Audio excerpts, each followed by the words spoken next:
Okay, the way this class is, this is a special class. Let me first say a few things for about, norm like I usually do 10 minutes. Then our guest speaker, who I'll introduce, it will speak, I think we said about a half hour. And then we'll have time for questions and comments to him. And I think that'll take us to the end. And if not, I have what to say. But just a few things quickly. As always, I listened to the class and I mentioned I mentioned my son, but I didn't mention actually what happens at YU. So the main minyanim at YU, they don't do the Hech Kedusha, but he said that there are a bunch of other minyanim, including that Rosh Yeshiva go to where they do the Hech Kedusha. We had the question about when this Morris Firestein, you mentioned it as well, about when the Bochurim in Chabad started wearing tefillin Rabbeinu Tam. So our Chabad expert of Nachum Shmaryahu says that originally it was when they reached 18. If he was at a certain level, he'd start putting on Rabbeinu Tam, and he would ask the Rebbe, and the Rebbe would usually instruct him to. But there was a Farbrengen in the 70s where the Rebbe devoted a whole sikha expounding the importance of wearing Rabbeinu Tam, and then asked everyone to wear it, and that's when it began. Jacob Sasson. Okay, thank you. You pointed something out to me, and let me show everyone this. Um, that we spoke about the Ten Commandments Rav Yitzhak Yosef wore. Lo and behold, this actually comes from his father. Thank you, Jacob, for calling our attention to this. And basically, when Rav Avadia would meet with the Pope or cardinals or anyone who had a cross, he would wear that, I guess, in opposition to the cross, the Ten Commandments. Um, three more things. We spoke about this, so I'll share it with you, and I'm very happy. Remember, I said there's this guy, I see him a troublemaker. He tried to get the German government to remove this anti-Semitic carving from a cathedral. They voted against it, so instead he went to the Human Rights Court in Europe, and they also just voted against this. And I have to say, like I said before, that look, no one goes to churches anymore in Germany. It's sort of post-Christian. The idea that no one even knows what these images mean. The idea that anyone is being led to anti-Semitism by looking up and seeing this image. But for us, it's very important. People need to know about this. It's part of the history. And the idea that this nudnik, this do-gooder is going to try to remove this. So people cannot. You go into Vienna, the main square there, where the Holocaust Museum is, you see a terrible anti-Semitic thing all the way on top of an inscription. And I think it's very important that we don't forget these things. And of course, when I go on our trips, I have to point these things out. If you keep removing them, we did it last summer. We stood in front of a cathedral, and I pointed out an anti-Semitic image on the front. So I have a bit of a Nogea Badavar also. Two more things. Um, let's see. Jeffrey. Um, I don't know, from Englewood says that he's laid Yisro consecutively for the last 36 years, both in the US and Israel. And he says that almost everywhere people are told to stand up at, like I said at the beginning, not of the Aliyah, but the beginning of the Perek. And he says usually done by a klop on the Shulchan. And he says this includes Young Israel's, Yeshiva Kotel, the Kotel, Aguda in Washington Heights, Bialystoker, Jewish Center, Ohev Tzedek, etc., etc. And when he moved to Englewood, this is also the practice. He said, though, that he says that after COVID, when the Gabbai changed, the new individual asked people to stand up at the beginning of the Aliyah. This was not at the behest of the Rav, but the Gabbai's discretion. And that's exactly what I'm talking about, how Minhagim changed. So thank you very much, Jeffrey. And for the last thing, before I introduce our speaker, and we are speaking about Rav Shimon, and we're going to speak more, of course, and his important work, the Sharei Yosher. But we spoke a little bit about, and we're here about this today in a few minutes. We spoke a little bit about the Lithuanian approach. In fact, I said that, it's ironic today that everyone wants to learn smicha when originally that was not the point of studying yeshiva, and it was limud lishma. So I just have to share something with you because it's very cute. It's interesting. It's totally wrong, but it's worth mentioning it. Rav Mazuz, in his Parsha sheet last week, mentions this. He says that in Morocco, they had a saying. He said, because in the Sfardim, it's all Suki Shmata Lida B'Hilchasa. And he says, this is in Kesubos 11a to b. What does it say? Uh, Yeshiva she'en basmicha. Uh, he says that a yeshiva, you're sitting, let me read it, sitting without support. What did he say? No, stay. Amida kasha alev el yeshiva she'en basmicha. Amida shesha sicha nocha emana. That is, for, what it means here, it's referring to standing and sitting. But they darshaned it in Morocco. They said yeshiva doesn't give you smicha. What good is it? And Ramazu says, unlike the Ashkenazim don't, they, like we said, that they believe you go to yeshiva just to learn lishma, but there's no smicha. That's not the point. And he says, for us Sfardim, lo maybe yeshiva b'li tachlis. What's the point? And then he says, so where did the Ashkenazim get this? And listen to what he says. He says, it's because, he says, it must be because the maskilim became so important and they took over cities and they would boss the rabbis around. So therefore, in the Ashkenazic world, they said, who wants to be a rabbi anymore? Be bossed around by these, Haskalah-oriented balabatim. Better, let's just learn for the sake of learning. Now, it's very interesting. I see it makes a certain amount of sense, but it's totally wrong. Anyone who knows the history knows that it's dafka in places like Lithuania, where it was Torah Lishma. And if you look at places where it was influenced by modernity and that sort of thing, that's where you had the rabbinical seminaries, like Holland and Germany and Italy. So it's an interesting example of where someone gives a theory, which makes a lot of sense if you think about it, but it's totally wrong. Okay, having said that, I don't want to take any more time up. This is a very special evening. I've been mentioning for the last few times that we're going to have a special guest, and there were some guesses who this guest would be. But why I didn't want to reveal it? Okay, I wanted people to, I guess you can guess. But we're very fortunate that we're joined tonight by Rav Yosef Gavriel Bechhofer, great Talmid Chacham, but there's a lot of Talmidei Chachamim. So that's not why I invited him. I invited him for a special reason. First let me say, in addition to, if you don't know who he is, look him up, please. You'll find a great Talmid Chacham, an authentic posek, a dayan on the RCA Basin, I can say. But in addition to that, and this I think is quite unusual to have such a Talmid Chacham and Shas and poskim, but also know history, and it'd be very broad, as I think would be fitting, because from his Torim Derech Eretz background. But that's, again, not why I asked him to come on. And why I asked him to come on is because I'm going to be speaking soon about Rav Shimon's great sefer, the Shara Yosher. There's some things I want to talk about. But so I looked around online, and lo and behold, I found that Rabbi Bechhofer, whom I knew was expert in many areas, that this is also one of his great interests, Rav Shimon Shkop. And he has a lot to say about the introductory essay of Rav Shimon. And not only does he have a lot to say, he makes a claim, you might find it outstanding, that it's the most important essay in Torah circles for many, many years. I won't even say how many, and you might, and fine, if maybe it's an exaggeration. We know that our sages spoke B'Lashon Guzma, so that'll put Rabbi Bechhofer in good company.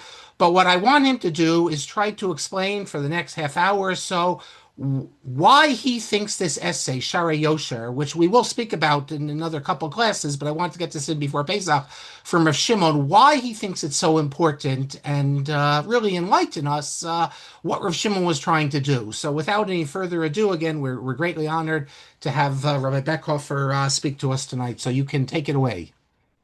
Thank you very much. First, I'd like to be posech b'chover echsanya and say that my akar tov to Rabbi Kalman and to specifically to Professor Shapiro. I really use Torah Motion, truly in Torah Motion. I commute to and from to school. I listen very, very often, if not most of the time, to these classes. I just completed the 53 some odd sections on the latest sefer, now I've gone to the words for Garav. So I have a tremendous hakar satov, and it's a great pleasure to be able to participate in this gathering in person. And it's always fascinating to listen to all the the Torah, and especially the Ha'oras before and after. And it's a great credit and a great schus to be for Torah in Motion, for Rabbi Kalman, and for Professor Shapiro, and you should be called Michael Chayil. I want to give one other word of introduction. Okay, before we go further, I don't worry about the questions and comments, even though you might find them interesting. We'll get to the end. I'll read them to you. You can Okay, read them. no Let's problem. just go straight. Okay, Yeah. one other word of introduction. I want to tell you when I got introduced to the Hakdama to Shari Yosher, and this is because this is something where the history is never going to be written, which is as far as I know, the golden age of Yeshivat Shalvim was in the mid 1970s. When I got to Shalvim in 1976. I think it was towards the end of that period, but Rabbi Schlesinger and the Rabbeim that he assembled in Shalvim were extraordinary. And it was a remarkable introduction when I was very young to great thinkers, including Bavram Elia Kaplan, who's behind me. I really first heard in depth about him there, to Dr. Isaac Breuer, to Dr. Nathan Birnbaum, all the great stellar thinkers of German Jewry, but also of Lithuanian Jewry, including Reb Yerucham and Reb Shimon. And I remember very well this Sicha, which he gave when he came to Parshas Kedoshim on the Shari Yosher, the Akdam to Shari Yosher, and it blew my mind. And that really was something which made an indelible impression, and to this day, upon me when I said to Professor Shapiro that I think it's the most important work of Jewish thought in the last 500 years. That was the language I used, because it really tells us in a concentrated and eloquent way what Judaism is all about. And I don't know any more eloquent statement about how we're supposed to go about our life in this world and how we're supposed to regard Judaism's purpose for us. And I'm going to go to synopsize it. I'm not going to go through it inside. So hopefully it'll be clear. And of course, the Rav Shimon is talking about the mitzvah of Kedoshim Tiyu. And we all know the mitzvah of Kedoshim Tiyu means to be holy. But what does it mean to be holy? That begs the question. Holiness itself is not well defined. We know there's the idea of kachim, there are karbanos, there are sacrificial offerings, there are other things which are holy, but how are we holy? So we're all familiar with Rashi and the Ramban. There, Rashi says that Kedoshim means to be pushim min arayos, to separate oneself from licentious behavior. And that obviously has to do with the topics of Parshas Acharei Mos and Parshas Kedoshim. And the Ramban says, perhaps the most famous Ramban Torah, the famous Ramban says that a person could be a Navol Birshus HaTorah. A person could be a coarse and base person with the Torah's permission. He can do it in a glatt way. He can have lots of meat, lots of wine, lots of wives.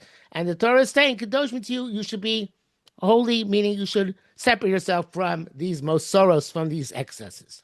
So along comes Rav Shimon, and he says, I have a problem with both the Rashi's definition and the Ramban's definition, because there's a medrash. The medrash says that Kedoshim Tiyu ki kadosh ani, yachol kamoni, tamulomer ki kadosh ani, I'll translate in a moment, kdushasi lemala mikdushaschem. So the medrash says, you be holy like I am holy. Can you be as holy as I am? No, my holiness is above your holiness. But Reb Shimon says the medrash is clearly telling us there's a continuum. Our holiness is one point of the continuum, and God's holiness is another point of the continuum. It says clearly when we talk about our Kodesh Baruch Hu, we talk about God, we can't talk about God separating himself from licentious behavior. That doesn't relate to God. And we can't talk about it separating himself from the notion of being involved in excesses, in indulgence, in hedonism. That's not something which relates to God. So therefore, Kedusha must mean something else. If we're told we're on a continuum with God and he's holy and we're holy, and there's an affinity between our holiness and God's holiness, so then we have to be able to define that affinity and see how there's a similarity. So he says, a very fundamental, basic principle, he says, the root kuf dalet shin means to devote or designate oneself for a purpose. And we know in the Torah it says that we have a prohibition of kadesh and kadesha, which mean to people who are designated male or female for illicit purposes. So therefore, the root kuf dalet shin just means a designation. And what Kodesh Baruch Hu is telling us here is, when I created the world, I designated myself for a specific purpose. And I want you to designate yourself for that specific purpose as well. I'm kadosh, I'm devoted to this purpose since the beginning of time. you should be devoted to this purpose as well. And of course, the Ramchal, which he quotes here in the introduction, the Ramchal says that the purpose which HaKadosh Baruch Hu devoted himself and designated himself at the beginning of creation was lehetiv, to do good, to benefit all his creations. And therefore, it says, Rav Shimon, when it says Kedoshim to you, it means that we're supposed to benefit Hashem's creations the same way Hashem designated himself for that purpose. And he says, if you think about it, then obviously, when you come to engage in the behaviors of this world, you're not going to be a novo b'shus Torah. Of course, if you have to engage, and sometimes you should engage in pleasures. Obviously, the Torah is full of mitzvahs which encourage us to have certain types of pleasures. But everything you do should be in order to sustain yourself, in order to further your goal of devoting yourself to benefiting the world, to benefiting Am Yisrael, to benefiting humanity and the creation in general. Now, the Rav Shimon then comes and he goes into much greater detail, but I want to make sure we get everything in. So Rav Shimon says, I have a big problem with this. Because if that's the case, why did HaKadosh Baruch Hu make us love ourselves so much? We have so much focus. Hashem gave us a inclination to love ourselves, to look out for number one, so to speak. And this seems to be in direct contradiction to HaKadosh Baruch Hu wanting us to be selfless and be meitiv to others. One of the reasons I have a picture of Rabbi Levin on the wall together with Rabbi Avraham Kaplan is because I think Rabbi Levin is a paradigm. Anybody who's read a tzaddik in our time, one of the other exaggerations I'm prone to make is that to say that anybody who hasn't read a tzaddik in our time doesn't know what it means to be an Orthodox Jew. Because really, Rabbi Levin is our paragon of somebody who was selflessly devoted to others his entire life. So the question is, if that's the case, so why does God give us this trait to love ourselves so much? And the Shimon says it's necessary from a theological perspective because we need to. Hashem wants us to enjoy our accomplishments. Hashem tells us Olam Haba is where we're rewarded in the sense that we feel how much we've accomplished, and it shouldn't be nama de kisufa, the Kabbalistic concept of enjoying bread for free, not having accomplishments in this world. We want to feel accomplished, and part of being accomplished is to feel that we're significant and we're important, and what we do matters. But still, it seems to be in contradiction to what we're trying to accomplish, which is to be devoted and focused on others. So if I was writing the Akdama Tishari Yosher, I would say, okay, it's a test. It's a temptation, right? Everybody has a test. Their nisyonos we're tested. And our test is to see, in this tension between our love of ourselves and between our devotion to others, whether we are going to give ourselves over to our love of self, or we're going to give ourselves over to our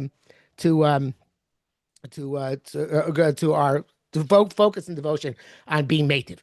And Rav Shimon says, this love of self is a very dangerous thing. And he says most heresy in this world is because people can't stand attributing. You don't have to agree with him on this, but he says it because people can't stand attributing all of their accomplishments to God, whether it's in terms of their physical accomplishments in this world, their riches and their material accomplishments, or he says even more dangerously, their intellectual and spiritual accomplishments. And therefore, people, in order to make sure that they can feel good about themselves, they'll deny that these things are them by God, and they will say, "No, it's my own power, my own strength, my own capacity, which gave me this this accomplishment." And then he says that's why it says Yismach Moshe b'manas chelko k'eved neman karasolo. The only reason why Moshe could be happy in the wisdom he got is because wasn't a test for him, because he was an Eved Neman. He attributed everything to HaKadosh Baruch Hu. So therefore, he could be happy in his accomplishments because he completely ascribed it all to Hashem. Okay, so now again, what do we do for those of us who are not Moshe Rabbeinu, not on that level of Eved Hashem? We know there's a saying that the Chavetz Chaim said that he would not say Brich Shmei, because it says Ana Avda the Kucha Brichu. And who can say I am the slave of Hashem? Only Moshe Rabbeinu could be called Eved Hashem, not the rest of us. So he says, this is perhaps the most beautiful thing in the introduction.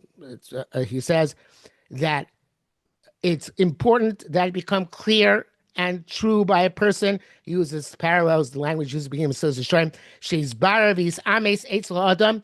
It should become clear and true by a person what the quality of his ani is, how he defines his self, right? And this is how you determine the level of a person in this world. He says a person who's coarse and low, his entire ani is defined by his material existence and his body. He says a person who's a little bit higher feels that his ani includes not just his material existence and his bodily pleasures, but his body and his soul. And then he says a person who's on a higher level, and hopefully most of us are on this level, we include in our ani the members of our household and our family. And then he says a person who goes according to the Torah's approach, his ani includes all of Am Yisrael. And then he says, and there are people even beyond that. The greatest people, their ani includes the totality of creation. And I think this is a very good definition, though he doesn't say this, of what a real tzaddik is. A real tzaddik is a person whose ani extends way beyond their limited self, way beyond even the members of their household and their family and their friends, but to Am Yisrael and to the world in general. And it says Rav Shimon, this is, he thinks, what Hillel is saying when it says, Im ein ani li mili, but ukshani latzmi mani. If I'm not for myself, who's going to be for me? And the love of self is imperative for a person.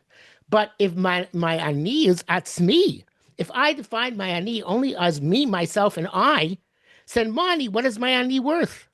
My ani is only significant, only powerful, only truly what it's supposed to be when my ani includes and encompasses much more than myself. And I think Rav Kook has a famous piece in which he talks about this, how his sense of self included way beyond his simple, narrow self, but all of the Jewish people, I think all of the world, very parallel to Rav Shimon in that respect. So he says that this is the idea why HaKadosh Baruch Hu made us have this sense of this love of self, because our love of self is meant to expand outwards. We're not supposed to fight it. We're supposed to use it and expand it and feel that everybody with whom we come into contact, everybody whom we can benefit, everybody in this world is somebody who's part and parcel of my ani. And then he says that this is something which every person is significant in this respect. Don't think only the great scholars are significant.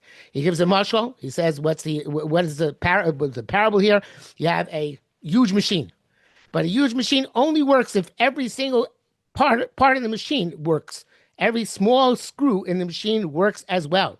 And therefore, you no matter how insignificant you think you are, it's not true. Everybody in this world is important, and everybody's ani therefore counts. And therefore, each and every person can see himself. He doesn't use this language of b'shvili nivra olam, but through the world is created for me. In other words, I have my part to do, my part to play in this, and my ani is significant, and I have to realize that. Then he says that if a person has this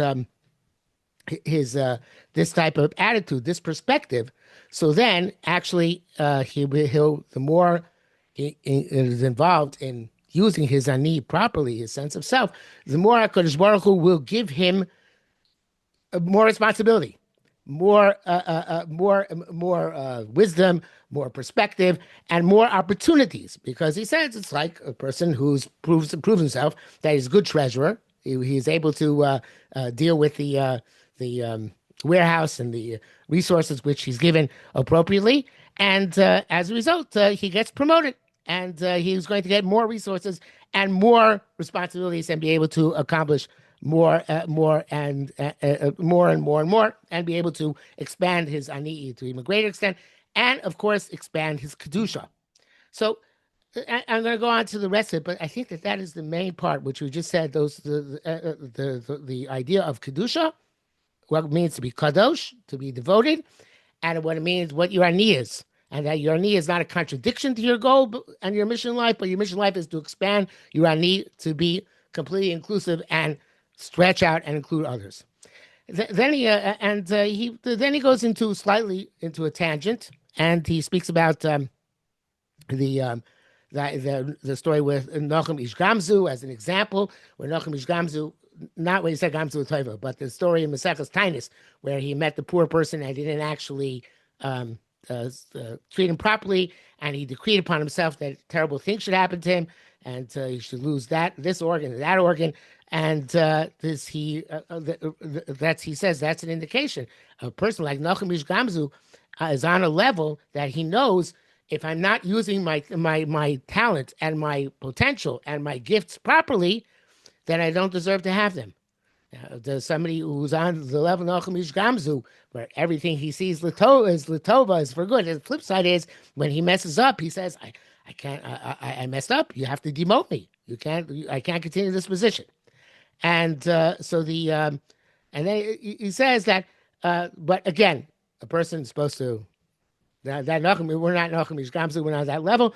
Every person is supposed to try and increase their ani. And he says, perhaps this is the idea of Tamida Yosef Mikulam, that I get more from my students than anything else. It says that because the more I expand to have more Talmidim, the more resources I'm given in order to be able to expand and deal with the more amount of people that I have.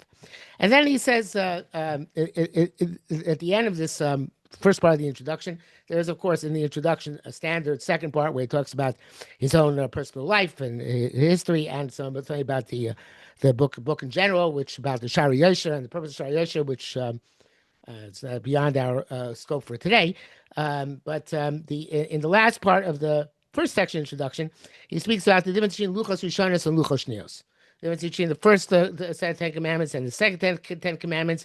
And there are others who say the same idea, but that doesn't detract from Rav Shimon's use of it. And he says that the first Luchos, there was unique quality, the Chazal say, that people were able to learn Torah and not forget anything. And it didn't require any purification of self, any refinement of self in order to be able to master Torah. One could learn Torah without working on oneself and become a master Talmid Chacham. And he said the second, and it's symbolized in that the first Luchos were given by HaKadosh Baruch Hu. The second Luchos were so Lecha. They had to be made by Moshe Rabbeinu himself. So therefore, the second Luchos required human preparation. And he says that this is an allusion to the idea. It alludes to the idea that every person, in order to properly receive and be a representative of Torah, has to perfect himself in Midos. Which is a fascinating thing, because Rav Shimon is not necessarily always associated with Musar. He is associated much more with Lomdus.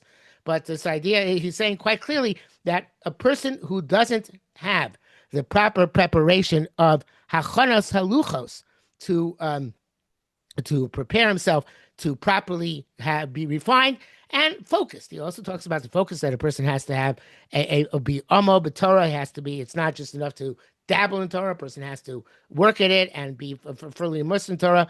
So this idea is also part and parcel of a person's preparation to be a representative of HaKadosh Baruch Hu in this world. That a person has to have both, not just the knowledge, and that knowledge will not be able to be sustained, although, I don't know, perhaps this is a topic for a different time, but we see many people who seem to be great scholars in Torah who weren't necessarily that refined and accomplished Midos. But Rav Shimon is saying that the idea of the second Luchos is to teach us this idea, that a person cannot be accomplished in Torah, a person cannot get these great resources and this great treasury unless he actually has prepared himself fully, again, with Midos and with Amal in Torah. So, as I said, this is basically the first part of the introduction to Shari Yosha. As I said, the second part is mostly about his own personal history and his purpose in writing the book. And I want to go back to what I said at the beginning, which is, I think that this, in a brief 2 pages, Rav Shimon sums up Kol Torah Kula. It's called Torah Kula al Regal Achas. It tells us why we're here. We're here because we're supposed to put here to resemble HaKadosh Baruch Hu. And it tells us how to have a framework into which to look at everything. That everything is part and parcel of accomplishing Kedusha. And again, remember what he says, that Rashi's interpretation that has to do with refraining from licentious behavior, and the Ramban's interpretation, not to be novel, they're subsumed and they're included under this idea of devotion for a purpose. And Rav Shimon is also, it's very normal, because he's saying, of course, a person has to sometimes indulge. A person has to have do what's good for themselves in order to give themselves the equilibrium which is necessary in order to serve HaKadosh Baruch Hu, in order to represent Hashem and have this Kedusha. And then that great contribution of that, the sense of self. And I don't know if you find this in any other classic work, this idea of the sense of self expand. I mentioned Rav Kook doesn't put it the same way, even though he mentioned something similar. This idea of an expanded sense of self that includes beyond my personal self, and that the definition of a great person is a person who has this ani, which is not just that's me; it's much greater and much larger than that. And of course, as I said, I went over it outside. And there's much more, and it's beautiful the way it's written inside, and it's worth seeing inside. And there is one of my friends and colleagues, Micha Berger, wrote a whole book, Widening Your Tent, just based on introduction of Reb Shimon Shkop in order to, and expanding it into, translating, expanding it in order to try and derive from it all the lessons one can derive in terms of one's purpose and form of living in this world. And have people should be inspired to actually pick it up and read it inside. Yeah. Well, first, stay with us, please. Here's the book. In fact, some people guessed that he was the one coming on. And I see that Jeffrey points out that you can find it. I guess that's his translation on the Aspaklaria website. So let me just, before we go further, first, if you look, by the way, if you look at the introduction, you'll see he credits me with introducing him to the Akdama to Reb Shimon. That's why I thought it was suitable for you to be here. But he does listen to the classes, so I'll see it. By the way, before I go on, because we'll still have some time and I have some things to say, I'm going to get to later when I deal with the introduction. I'll speak about this idea of the self. But just right now, a couple questions. Someone wants to know, are you the son or the grandson of Jerry Bechhofer? Because Jerry was a prominent Breuer's man who was involved in my husband's founding of the Jewish Genealogical Society. Someone writes in. So Jerry was my uncle. He was my father's oldest brother. I'm only half a Yeka. On the other side of my lineage is Telz and Chabad, but so I'm kind of eclectic in that sense. Now, one of the comments, maybe you can respond to this, is something to say. The other ones I'll get to later. He says that Moshe says the Rambam in Sefer HaMitzvah defines Kedoshim as an all-encompassing commandment to fulfill the whole Torah. Do you see that as similar to Rav Shimon? I think it's very similar to Reb Shimon. I think that Reb Shimon is saying that this is a time. I think he uses the language actually. The way he explains it is shemitzvazu kolul. It should be kolel perhaps. Kol yisod v'shoresh magamat tachlit chayenu. It includes all of the foundation and the source and the purpose for which we are here. Sheyu kol avoseinu v'amolenu tamid mukdashim l'tovas haklau. That everything we do should be for the purpose of the benefit of the community. So yes, I think Reb Shimon is saying quite clearly that Kedoshim to you is the Yisod, Shoresh, Magamat, Tachlit, Chayenu. And do you think what you said, that the whole world, is that like a slip of the tongue, or does he really mean it? No, he says this is not Shamshon Raphael Hirsch here. Yes, it sounds quite Hirschian, doesn't it? Yeah. Yes, because he says, I'm going to quote it inside. He says that V'od yesh b'zeh malos shel isha shalem ra'ui lashish b'nafsho. A person who's on a level of perfection should make a root in his soul. Largish, to feel shekol ha'olamos kulam, all of the worlds, the totality of creation. Hu ani shelo v'hu batzmo rak ever katan b'toch habriya kula. V'oz, and he says gam regesh avas atzmo, the emotion of loving himself. Ozer lo helps him. Lo ves kol am Yisrael ves kol habriya kula. He says am Yisrael the entire bria. Now, of course, he does say am Yisrael first, but he makes stresses twice. Kol habriya kula. This is a very, I guess, humanistic, universalist approach. So, how do you see I mean, if you didn't have these couple pages, Rav Shimon, everything else we have of him is really just lumdus and learning. It's almost shocking that out of Torah only, he's like a thinker because I mean you have the Musar thinkers, you have you mentioned Rabbi Rocham, others, and then you have the Lamdanim, and he with this short essay shows us a completely different side of his personality. Yeah, so I think it's important for you, if you haven't expressed it yet, to put him in the firmly in the Telzer tradition. And that's a very important principle here because that's my other side. My grandfather, Rabbi Shochet, was born and bred in Tels, grew up in Tels, literally in Lithuania, and it was a close time with Rabbi Yosef Gavriel. And also, somehow he had a connection to Rav Shimon as well. This idea is, I think, rooted in Tels. Tels had this concern, and it's not clear concern. I think even Rabbi Eliezer Gordon himself, although we don't have sources explicitly in Rabbi Eliezer Gordon which emphasize this, but because both him and his cousin Rabbi Yosef Bloch had this universalist idea, and I think this universalist perspective which they had was something which led Rabbi Yosef Leib to found the Avna movement and to look to have this approach to not just the narrow yeshiva world, but to the totality of the Lithuanian Judaism. You know, you've spoken, and I've heard you speak about now how I stressed that he accepted the German influence, which came over with the Karlbachs and implemented it in Lithuania. So I think that there was this, and I think that again the same, which I don't think has been written about enough, but the Telzer journal Haneman, which came out for several years out of Telz, is full of these themes, these universalist themes, and this concern with the world in general, not with the narrow just confines of the yeshiva. It's a very different perspective, which I don't know if it exists anymore. I don't think it made it over to America with Telz in Cleveland, but it was the Telzer approach, and Reb Shimon is a strong representative of that. Um, they say, I don't know enough about him, they say Reb Zelig Epstein, who was Reb Shimon's grandson-in-law, did have some of this approach also. Mhm. Okay, well, look, this was great. I'm going to just go on for about another 15 minutes or so. You're welcome to stay with us or leave. It's up. I mean, we're grateful for. I know your time is valuable. I don't want to be gorim to Bittul Torah, but so I'm just going to continue with a few things. By the way, we will see something unique from Shimon. We're not going to get to it today.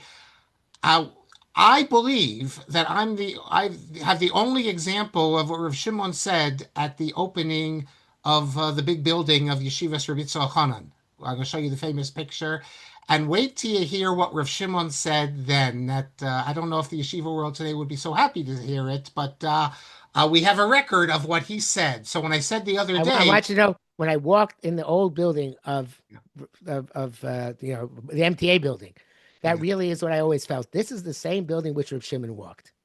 The Matrix didn't make it. He just made it to the Well, to yeah, the. we'll see the picture, but when I said I have something I don't think anyone else has, that's what I was referring to. But we'll get to that later. In the meantime, I just want to, we have a few more minutes left. I want to say there was one other thing I wanted to mention. You know, we ended last class dealing with Rav Charlap's letter explaining why Rav Shimon, they're not going to take him in Merkaz Harav. If you recall that Rav Kook was an adherent of, I guess, before Matan Torah, the old way of learning, not the brisker way.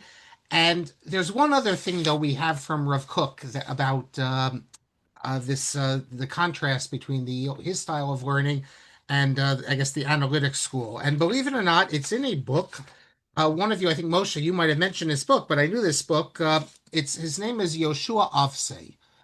Now he was a Hebrew writer, and the essay that I'm going to be quoting from which is on he wrote about Malch, where Shimon was. He wrote about other things in the yeshiva world as well as other essays. Originally was in Hador. They're putting Hador now on online, but this book, the first section is called Ba'olei Torah.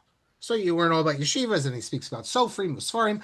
But the very first essay in the book, and it's a long essay. It's about 40 pages here, is called Humor in the Talmud. How humor but Talmud.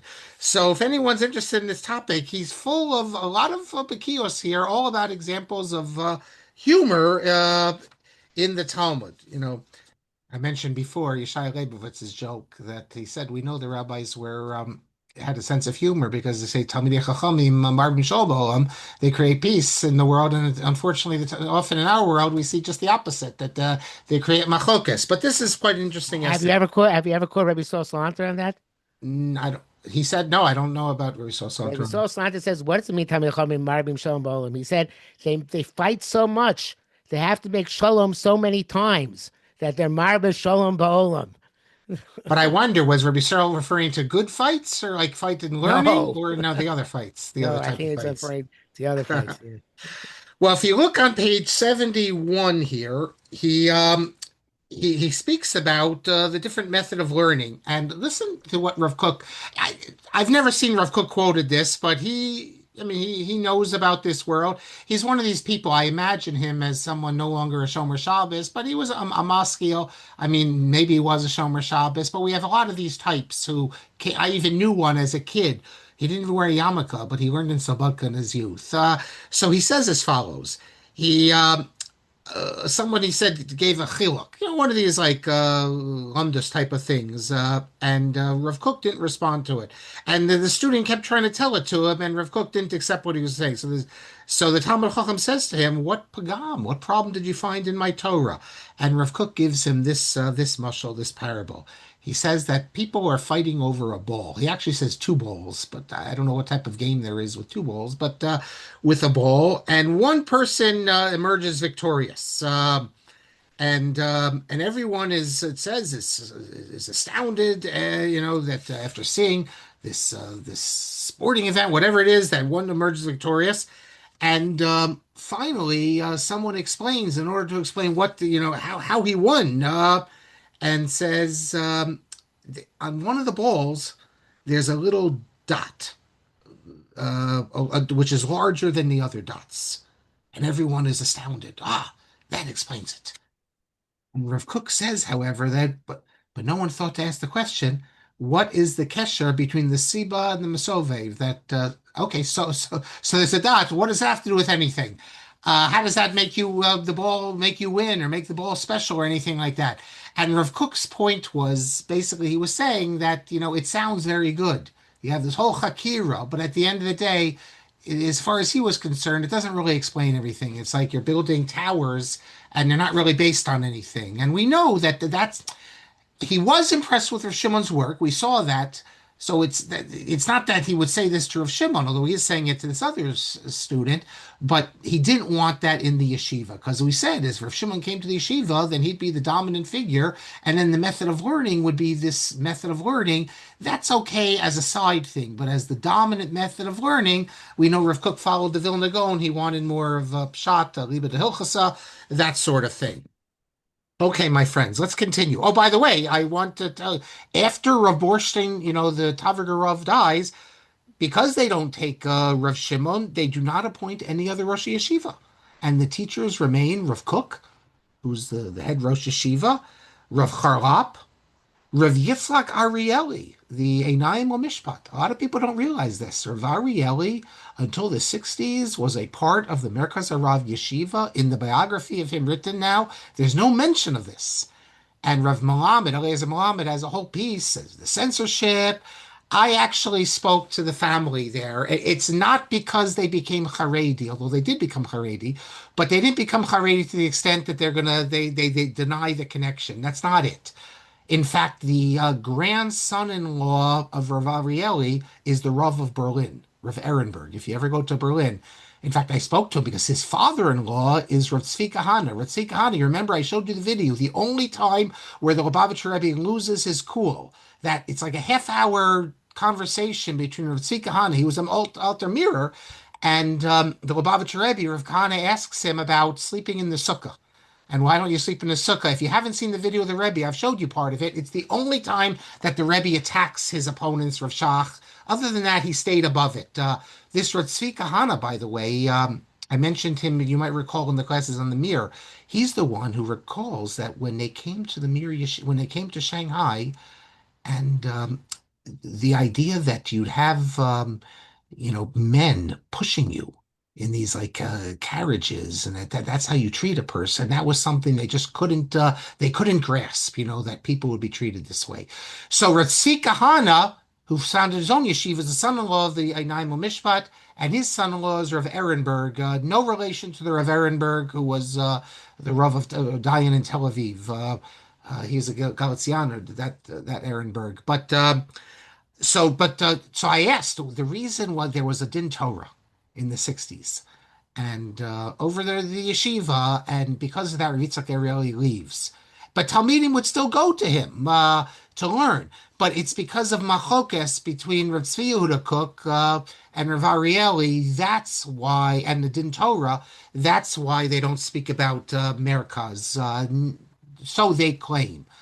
Um, I guess you'd have to look at the biography. Does the biography really speak about when he was with? I mean, he was a Talmud Mufak of Rav Kook, but be that as it may. And then the other people in the yeshiva were the Ritziuda Cook, who was never Rosh Yeshiva. He never, during those early years, he never taught Gemara, and the Nazir. The Nazir, we've done classes on him. He also wasn't a Gemara person. He was a Hashkafa. Incidentally, if you look in the letters of Rav Kook, you have a letter from the Kovno Rav Avram Dov Ber Kana Shapiro, writing to Rav Kook recommending, I don't know if you've heard of him, Rabbi Bechhofer, who was in Chicago, probably knows the name, Rav Chaim Yitzchak Korb. He recommended him. He was a Talmud Chacham already in Europe. He recommends him. The Kovno Rav recommends him as, so you see how much he respected him as a Lamdan, that after the Tavriga Rav, you recommend him to be the next Rosh Yeshiva. Because yes, Rav Kook is officially the Rosh Yeshiva, but Rav Kook he gave a shir occasionally, but it wasn't like every day. So you need another Rosh Yeshiva. Now Rabbi Korb was not accepted. Then he ends up in Chicago. Later Skokie. They always had great Talmidei Chachamim speaking there. Also, I can tell you that if you look in the journal Yeshur in volume 17, pages 182, 183, you'll see that the Kovno Rav also recommended someone else, not to be the Rosh Yeshiva, but to teach at the yeshiva, and that was Rav Ruderman. Rav Ruderman, he very much wanted to go to Eretz Yisrael, but in the end he didn't, but that was recommended to him. Okay, so Rav Shimon remains outside of Kovno, non-Kovno, in Grodno, in the area that he was, Forstadt till 1931, which was not long after he returns from America. His son, Rav Moshe Mordechai, then takes over the Rabbonos. The debts of the yeshiva, however, were so great that in late 1928, Rav Shimon was forced to do what all the great Rosh Yeshiva were forced to do. Not maybe there was a few exceptions, but most of them did. Even Rav Kook did it, and that is to travel to America to raise money. And he was successful in raising money. It's not like today where they come over for a week or two to raise money. As we said, they would go for months, 6 months, sometimes a year, 2 years. They travel around to raise money. Sometimes they didn't bring their wives with them. And I mean, this is, I told you already last class how my grandmother, she took my great grandmother took my great uncle for a year, went from America, the Lower East Side, back to Russia so he could have a year of cheder in Russia. And then she did that and he mentioned it with another one of my great uncles. Didn't do it with the girls, but with two of the boys. Now, that's leaving my great grandfather home alone with the kids. And she's going to live in Russia for a year. I mean, we can't imagine today. But as I said, people would go off, merchants would go off for months at a time. We have so many cases of agunas where the person's off for a year to make money and then just disappears. So Rav Shimon comes to America, and we have pictures of this. Let me show you some pictures. Where, I mean, there's a few different places you can see the pictures, but I found there's a good website called Kvarim. Here it is, kvarim.com. So it happens to be, I mean, although you can go there, you can see pictures of the Kvarim and the Matsevas. You have, what's great about this is that there's a lot of comments. People write in descendants of these great rabbis, and you have a lot of good biographical stuff. And there's a few people who put up stuff, really interesting stuff. And you here, for instance, is someone put up. We'll get to these pictures in a few, maybe next class, but here's a picture of the boat, Rav Shimon from the boat. Um, here's when he came to America, Tenu Kavod Torah, that they have a big Kabbalas Panim, for Rav Shimon Shkop. Now, he's only in America around 8 months, and he traveled to raise money. But during this time, Yeshivas Rabbi Yochanan appoints him as a Rosh Yeshiva.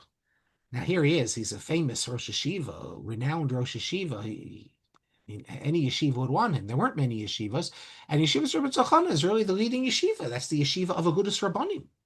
Agudas Rabbanim, the East European rabbis, the rabbinic organization, they were tied into Yeshivas Rabbi Yochanan. In fact, they thought of themselves after Dr. Revel died as the leaders, and they wanted to appoint the president until the board told them no. So it makes sense that they'd asked Rav Shimon to teach there, and officially he was a Rosh Yeshiva. I don't know. For many weeks he was there. I'm sure he had to travel. He wasn't always there, but YU to this day takes a lot of pride in him that Rav Shimon was the Rosh Yeshiva, and he was a Rosh Yeshiva, and as we'll see, he would have remained the Rosh Yeshiva if they didn't prevail on him, the Gedolim in Europe, to return. Now, in the famous picture, which is here, let me share this picture. Here's the famous picture of right out. This is from right outside the new Yeshiva College building, and it just became Yeshiva College in September of 1928. It stops being just a high school and a yeshiva. It's chartered Yeshiva College, and they had put up this building. Originally, they raised like $2 million, which is a lot. The person who helped raise all the money is the one I over here on my pointers on. That's Harry Fischel. We've spoken in the past about Harry Fischel, a leader of American Orthodoxy. But in December 9th, 1928, this is the picture, and Rav Shimon that's right next to Harry Fischel is the Ramaz, Moshe Zev Margolios, and there right in the middle is Rav Shimon. And over here, you can't really see him. He's blocked behind Harry Fischel is Bernard Dov Revel. Here's the picture. So I don't know who these other people are. They're the dignitaries, the philanthropists who gave the money. But right in the middle is Rav Shimon, and right next to him is Bernard Dov Revel. So it's important to note it was a college. And wait till you hear. I'll read it to you now, even though I might not get to. Normally, I wouldn't get to it maybe for another 10 minutes. So I'll read it to you now. What Rav Shimon said, because here you have an institution. Remember the Volozhin Yeshiva? They didn't want secular studies. It's in America, and it is actual a college. And I stress this because I saw in one of the Haredi sites where they're talking about Rav Shimon, and they say he taught there, but that was before it was a college. But it's not true. It was a college. Granted, it just had become a college. But this was the vision of Bernard Revel. Now, if you look in Hadoar, the newspaper Hadoar, I don't know if this is online. They're putting it online, but I don't know if 1928 is online. But I saw it at the library years ago, and I made a copy of it.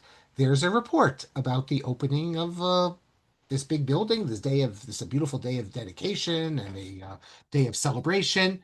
And they quote from the various dignitaries who were there. Chazan Yossela Rosenblatt, he performed. I shouldn't say perform. He sang.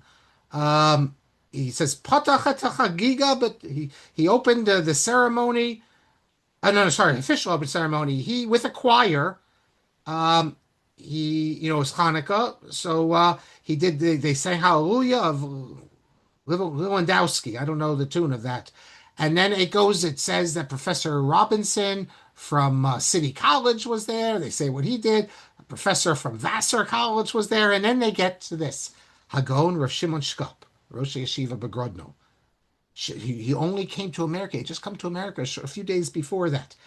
He blessed the yeshiva in the name of the Mostos Torah of Europe.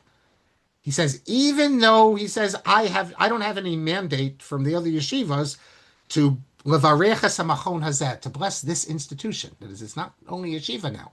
It's also yeshiva with a college. It only becomes a university in the 40s. Belkin does that.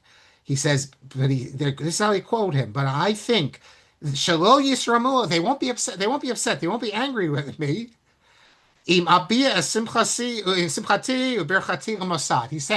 I don't think that my co-Rosh Yeshiva in Europe are going to be upset with the blessing I'm giving to this new institution. Now, Rav Shimon understands that, yes, in Germany you have secular studies, but not in Lithuania. And this is supposed to be a Litvish Yeshiva, Yeshiva Rabbi. So what does he say? He says, I am certain that this Mossad will be Barishona Yeshiva. It'll first be a yeshiva, v'achar kach college. In other words, not you have to know what's the ikar and what's the tafel. That it's going to be a yeshiva first, and then you have a college. Look, Rav Soloveitchik once said he doesn't understand. These other yeshivas, Mir and the rest, they go to Brooklyn College. He goes, look, think of all the time you have on the train. You have to go this place. He goes, here we have a first class yeshiva, and then you go upstairs in a first class university. Think of all the bittul Torah if you had to get it and drive. I mentioned Rav Shimon says put them together. I have to tell you something. I was in Paris not long ago, and I went back to the place where I brought my son. And okay, it's the only big like Ashkenazic yeshiva. It's Agudas Akilos. I can tell you, it's Rav Herzog's father was the Rav there. There was an anti-Semitic attack earlier, and so I'm there with my son, the one who hopefully Mirz Hashem he will.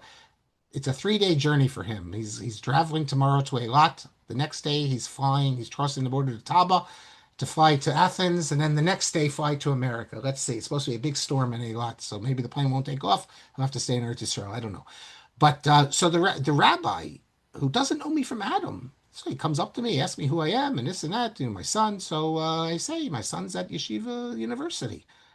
So now again, he's not talking to his Hasidim. He's talking to someone he's never met before.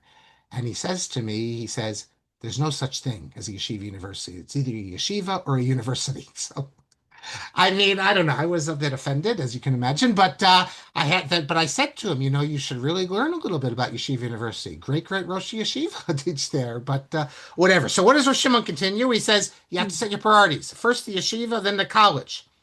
And then he says the present time requires from us shinoi arachim, changing how we look at things.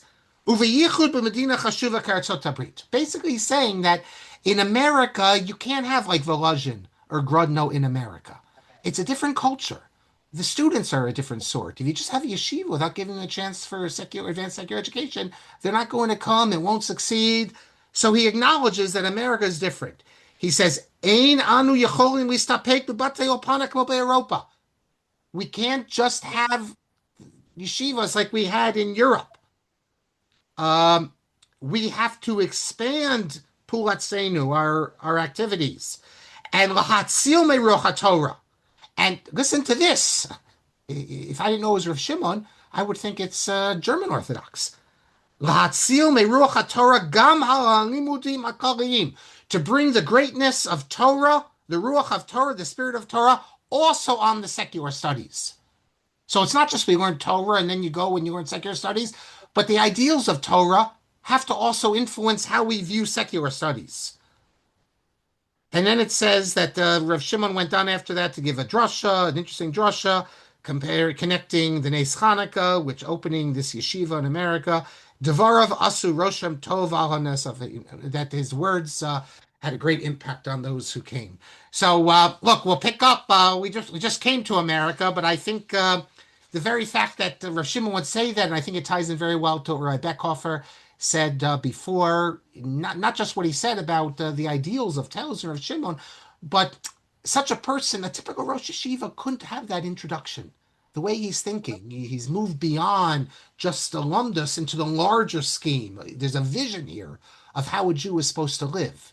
It's not just a practice. There's a whole ethos. There's a whole vision that's beyond this, beyond the individual mitzvot that many people don't see. They don't see the forest for the trees. And we're very fortunate that Rav Shimon left us this introduction, or maybe we wouldn't know this about him.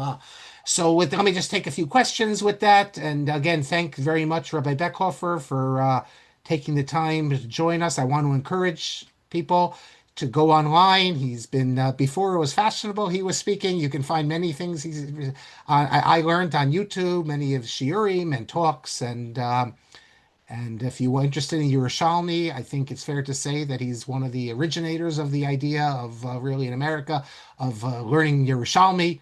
You might even have whole Shasi or Shami online if you want to learn. Yes, he does. So might have even been the first shiur in America, Daf Yomi or Shami. He's saying it was. Okay, there you go.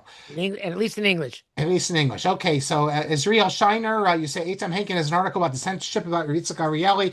Yes, and they claim it's not censorship. They claim, I guess it's because of the machlokas. So, but look, at the end of the day, if they don't say anything about his connection to Rav Kook, now I can't really remember what they say about Rav Kook, then it would be censorship. But I think they do speak about the fact he was there, but they don't continue on after Rav Kook dies. But the real censorship that the Eitam speaks about is they took one of the members of the family did take Rav Kook's Haskama out,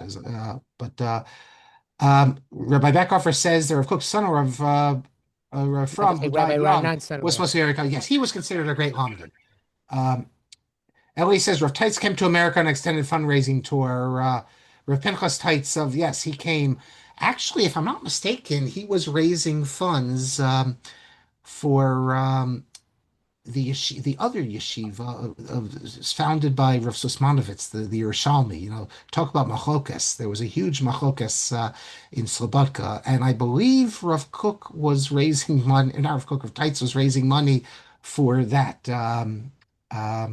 Sean, well, Rav Ranan's another. Yeah, that's Rav Ranan's son-in-law.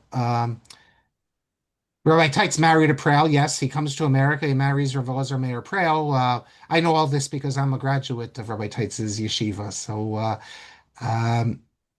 Rabbi Prale, I mean, it's the famous story that when Rav Baruch Ber comes to America it's repeated a few different places to raise money, and he spends Shabbos with Rabbi Prale, and he sees the daughters of Rabbi Prale singing his mirrors at the table, and um, but that's what we do. There's another version of it where it's Ruderman was there, whatever it is. We know that the daughters sang. Um, Rabbi Prales published a sefer and of Chuvos, 2 volumes, but it was his brother who was considered a great thinker, a great Lamdan, but a great thinker, Rav Yosef Yoshua Prel, Yosef Yoshua Prel, I believe. He dies young, and Yeah. that was a great loss. And they published his Sefer when Rav Kook and the Kovno Rav were in America on that long tour, and Rav Moshe Mordechai Epstein to raise money. The Kovno Rav was raising money for yeshivas in Europe. Rav Moshe Mordechai Epstein for Slobodka, and Rav Kook was coming to help the Central Relief to raise money. You can read the introductions there, the Haskamos, how they regarded Raprel's brother. So I want to thank you all for coming. We'll have one more class, God willing, before Pesach. Again, big Yasher Koach to Rabbi Bechhofer. If anyone wants to reach out to him with questions about what he spoke about or other matters, if you don't know his email, you can email me, and I will put you in touch with him. Rabbi Kelman, any final words? No, thank you. Look forward to next week. Just a reminder, of course, of all our Pesach programs. Tomorrow, Yosef Zlotnik from Yeshivat Malay Gilboa and Rabbi Shimon, who of course speaks normally every Tuesday, 1 o'clock, will give a shiur, but next year in Jerusalem. That'll be the topic of his shiur. And then Wednesday, Sarah Gordon, Rabbi Rosenblatt from Vancouver. We're going to have his first time on Zoom. So we got, like I say, every day 11 and 1, except for Fridays and Erev Pesach. So look forward to learning with you. Rabbi Kelman is um, Rabbi Yehuda Gilad is the Rosh Hashiva of. Yes, he's one of the Rashivas. And Rabbi Zlotnik is, my Oh, son spent a year in Malay Gilboa and one in Gush. okay. So I have it's to say, everyone, when you get off, I think you should look. Everyone knows from listening to me, I'm not on the left or anything when it comes to yes, you Israel. can read But his. what You're I'm talking going to about. say now has nothing to do with being left or right. When Ritzi Yehuda Cook saw some kids making fun of the Arab worker, I mean, he called them in and gave a whole sikha. You have to go online, just Google him. What's been going on in the so-called territories, to say it's a Chil Hashem doesn't even begin to get to it, because you're dealing with people, supposedly religious Jews that pay us and everything, and where it's got to the point where it's a miyut shenikar, where mamish terrible stuff happening by people in our community, and or people think they're in our community, and I work with non-Jews, and what this is what this is causing, destroying support. It's unbelievable. So Rabbi Gilad went to meet with some of these people, Arabs who were attacked by so-called religious Jews, physically attacked, stole their stuff. Something needs to be done because it's destroying religious Zionism. That's all I can say. Thank you, Mark, for speaking about it. I guess, I've been neglecting speaking about it. It's terrorism. It's no different than Palestinian terrorism in my mind. The only difference, they haven't killed as many people. They've killed only a few. But it's awful, and I for don't, and Jews we to do have to this, discuss how we came and to this rabbis point, have to what speak led out to it. against it. But And believe so me, Rabbi Gilad, again, politically, I don't share, I'm sure, anything with him. But this is something Rav Nachman Rabinovich, who was on the right.